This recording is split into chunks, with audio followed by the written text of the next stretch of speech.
నిన్న మొన్న కొత్త పార్టీ వచ్చింది. అగ్రవర్ణాలను కూడా వెనుకబడిన వర్గాల్లో చూపించి వెనుకబడిన వర్గాల్ని మోసం చేయాలని ప్రయత్నం చేశారు.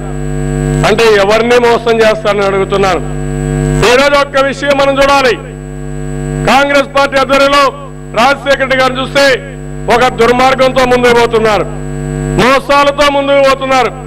ఈ రాష్ట్రాన్ని పూర్తిగా భ్రష్టు పట్టించారు.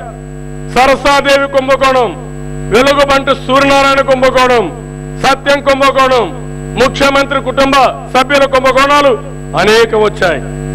2004లో 30 లక్షలు 40 లక్షల రూపాయలు అప్పుండి ఆ రోజు ఆస్తులు అమ్మాలని ఆ రోజు గవర్నమెంట్ కి అప్లికేషన్ పెట్టుకొని ఆ రోజు ముందుకు పోయిన ముఖ్యమంత్రి ఈ రోజు చూస్తే వందల వేల కోట్ల రూపాయలతో డబ్బులు సంపాదించారు.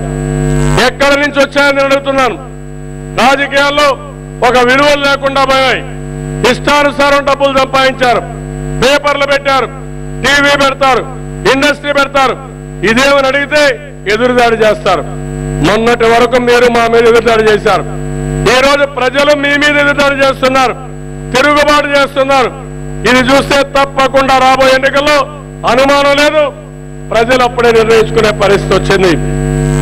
ఇంకో పక్కన మీరు చూస్తే చిరంజీవిని ఒకసారి చూస్తున్నాం. అది ప్రజారాజ్యం, ప్రజలు లేని రాజ్యం. అది ఏమాత్రం ఎక్కడ ఉండే పరిస్థితి కనపడడం లేదు. గుర్తు రైలు ఇంజన్, బోగీలు లేవు. బోగీలు ఉండినా ఎక్కడ యాక్సిడెంట్ అవుతుందో తెలియదు. డ్రైవర్కి అనుభవం లేదు, డ్రైవ్ చేయలేడు. ఆ రైలు ఇంజిన్ ఎక్కడ యాక్సిడెంట్ అవుతుందని ఎవరి పార్టీకి వాళ్ళు దూకేసి పారిపోతున్నారు తప్ప ఆ పార్టీలో ఎవరుండే పరిస్థితి లేదు. ఈరోజు మీరు చూస్తే తామరాకు పైన నీటి బొట్టు, తామరాకు పైన నీటి బొట్టు ఉంటే ముత్యం అనుకుంటాం, అది కింద పడితే నీరైపోతుంది. అదే పరిస్థితిలో మనందరినీ మభ్య పెట్టారు. ఇప్పుడు తామరాకు పైన నీళ్లు లేదు, ఆ నీళ్లు కిందన పడిపోయినాయి. అదే ఈ రోజు ప్రజారాజ్యంలో జరిగింది. అది కుటుంబ రాజ్యం తప్ప ప్రజారాజ్యం కాదని చెప్పి కూడా నేను మీకు తెలియజేస్తున్నాను. ఒక రాష్ట్రానికి దుర్మార్గుడుంటే ఎంత ప్రమాదమో, అసమర్థుడుంటే దానికంటే ఎక్కువ ప్రమాదం మన పెద్దవాళ్ళు ఎప్పుడో చెప్పారు. ఈ రోజు మీరు చూస్తే ఎన్నికల ప్రణాళికలో వాళ్ళకి అనుభవం లేదు, కాంగ్రెస్ పార్టీకి లేదు. ఇంకో పక్కన మీరు చూస్తే ఈ రోజు అభ్యర్థుల సెలక్షన్ లో ఆ నాయకుడికి ఏమీ తెలియదు. ఈ రోజు ఎన్టీ రామారావు గారు మీరు చూస్తే ఎన్నికలు ఎప్పుడు వచ్చినా సమర్థులైన అభ్యర్థుల్ని, మంచి అభ్యర్థుల్ని ఎంపిక చేసి ప్రజాసేవకు అంకితం చేసేవారు. ఈ రోజు ప్రజారాజ్యంలో సీట్లు అమ్ముకుంటున్నారు. కాంగ్రెస్ వాళ్ళు రాష్ట్రాన్ని అమ్ముకుంటే ఈ రోజు ప్రజారాజ్యం సీట్లు అమ్ముకునే పరిస్థితి వస్తా ఉంది. ఇది చాలా ప్రమాదం. ఇది సమాజానికి మంచిది కాదు. ఈ రోజు ఒక్క విషయం మీరు గుర్తుపెట్టుకోవాలి. తెలుగు వారికి గుర్తింపు తీసుకొచ్చింది, తెలుగు జాతికి ప్రపంచం మొత్తం గుర్తింపు తీసుకొచ్చింది తెలుగుదేశం పార్టీ చేసింది. ఈ రోజు ఐటీని ప్రమోట్ చేశాం, ఇంజనీరింగ్ కాలేజీలు పెట్టాం. 200 దేశాల్లో తెలుగు వారు ఉద్యోగాలు చేస్తున్నారంటే అది తెలుగుదేశం పార్టీ సాధించిన విజయం. ఇంకో పక్కన ఎక్కడికక్కడ యువతను ప్రోత్సహించాం. కొండనైనా బద్దలు చేసే శక్తి మా తమ్ముళ్ళకు తప్ప ఎవరికి లేదు. ఇది వాస్తవం. ఈరోజు ప్రపంచం మొత్తం భారతదేశానికి గుర్తింపు వచ్చిందంటే మా తమ్ముళ్ళ వల్లనే గుర్తింపు వచ్చింది. ఐటీ వల్ల గుర్తింపు వచ్చింది, సమర్థత ఉంది, ఏదైనా చేయగలిగే పట్టుదల ఉంది. అందుకని నేను ఆలోచించాను, యువత పాలసీ పెట్టాం. నేను ఒకటి హామీ ఇస్తున్నాను, ప్రతి ఒక్క తమ్ముడికి, చదువుకున్న తమ్ముడికి ఉపాధి కల్పించే బాధ్యత తెలుగుదేశం పార్టీ తీసుకుంటాం, తప్పకుండా చేపిస్తాం.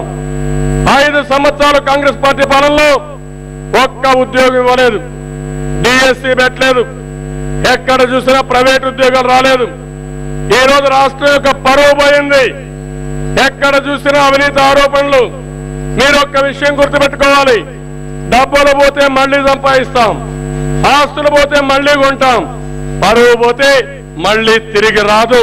ఆ విధంగా రాష్ట్ర పరువు తీసింది ఈ ముఖ్యమంత్రి తీశాడు. అందుకని ఎవరు డబ్బులు పెట్టని రావడం లేదు. ఇలాంటి సమస్యలు వచ్చాయి. అందుకనే ఈరోజు మనం ఆలోచించుకోవాల్సిన అవసరం ఉంది. నేను యువతకు ఒకటి హామీ ఇస్తున్నాను, ఒక్క విశాఖపట్నమే కాదు, ప్రతి ఒక్క మండలాన్ని కేంద్రంగా పెట్టుకుని అభివృద్ధి కార్యక్రమాలు చేసి 50 లక్షల మంది తమ్ముళ్లకు ఉపాధి కల్పించే బాధ్యత తెలుగుదేశం పార్టీ తీసుకుంటామని చెప్పి కూడా నేను మీకు తెలియజేస్తున్నాను. ఇది సాధ్యం, అసాధ్యం కాదు. ఐటీ ద్వారా, టూరిజం ద్వారా అనేక రంగాల్లో మనం చేయగలిగితే బ్రహ్మాండంగా ఉపాధి అవకాశాలు వస్తాయి. ఈ రోజు కేంద్రంలో ఉండే కాంగ్రెస్ పార్టీ వాళ్ళకు విజన్ లేకుండా, దూరదృష్టి లేకుండా ఉండే ఉద్యోగాలు ఓడగొడుతున్నారు. రాష్ట్రంలో కూడా అదే జరుగుతా ఉంది. ఒక నిర్దిష్టమైన విధానం లేదు. చైనాలో ఏం జరుగుతుందో వీళ్ళు కనుక్కునే పరిస్థితి లేదు, వీళ్ళు ఆలోచించే పరిస్థితి లేదు. అందుకని ఈ రోజు రేపు రాబోయే రోజుల్లో నాకు ఏమాత్రం అనుమానం లేదు, కేంద్రంలో తిరిగి మూడో ప్రత్యామ్నాయం తెలుగుదేశం, సిపిఐ, సిపిఎం, మిగిలిన బిఎస్పీ, ఏఐడిఎంకి ఈ పార్టీలన్నీ మేము కలుస్తున్నాం. పక్కన నవీన్ పట్నాయక్ కూడా కలిసే పరిస్థితి వచ్చింది. బలం పెరిగింది. కాంగ్రెస్ పార్టీ అధికారంలోకి రాదు, ఇప్పుడు వచ్చే సీట్లు రావు. బీజేపీ పెరిగే పరిస్థితి లేదు. ఈ రాష్ట్రానికి 96లో నేను ఒక మాట చెప్పాను. అప్పుడు కూడా మూడో ప్రత్యామ్నాయం వస్తుందని చాలా స్పష్టంగా చెప్పి ముందుకెళ్ళాం. ఈ మూడో ప్రత్యామ్నాయం మళ్లీ వస్తుంది. ఈ రాష్ట్రానికి మంచి రోజులు వస్తాయి. తెలుగుదేశం పార్టీ దేశ రాజకీయాల్లో ప్రధాన పాత్ర పోషించే పరిస్థితికి వస్తుంది. 5 సంవత్సరాల కాంగ్రెస్ పార్టీ హయాంలో కేంద్ర నాయకులకు ఊడిగం చేశారు, సూట్ కేసులు మోశారు. ఎన్ని సూట్ కేసులు ఢిల్లీ తీసుకుపోయారో ఆ డబ్బులు కూడా రాష్ట్రానికి తేలేకపోయారు. ఈ రోజు మీరు చూశారు, రైల్వే బడ్జెట్ లో కోత వచ్చింది, రోడ్డు ఫండ్స్ మనకు రాలేదు, ఎన్టీపీసీ పవర్ స్టేషన్ మనకు రావాల్సిన వాటా రాలేదు. ఏ డిపార్ట్మెంట్